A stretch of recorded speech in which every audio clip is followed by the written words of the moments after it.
El canvi climàtic és un dels problemes més grans a escala global. Per fer front a aquesta situació, es va aprovar una normativa catalana que estableix que el 2030 el 50% de l'energia ha de ser produïda per energies renovables. Perquè us podeu fer una idea, de tota l'energia que es va produir a Catalunya l'any 2018, el 80% provenia de fonts no renovables.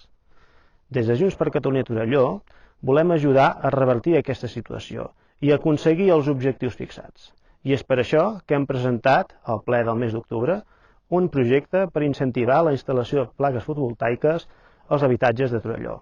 Proposem una bonificació fiscal del 50% de l'IBI durant 10 anys, fins a cobrir un 60% del cost de la instal·lació, i el manteniment de la bonificació del 95% sobre l'impost de construccions i obres per a aquells veïns que apostin per l'energia fotovoltaica.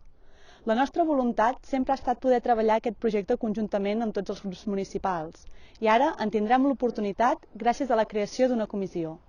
Però volem fer un pas més enllà, i per això també hem proposat al ple la creació d'una oficina que vetlli per la conscienciació i promoció de l'autoconsum elèctric, així com la creació d'un registre de les instal·lacions existents de Torelló. Tots els grups municipals hi han donat suport, excepte l'equip de govern. Esperem que, malgrat les discrepàncies, puguem arribar a un acord i a partir del 2021 tots els pescallunes puguin gaudir d'aquests beneficis no només econòmics, sinó també mediambientals.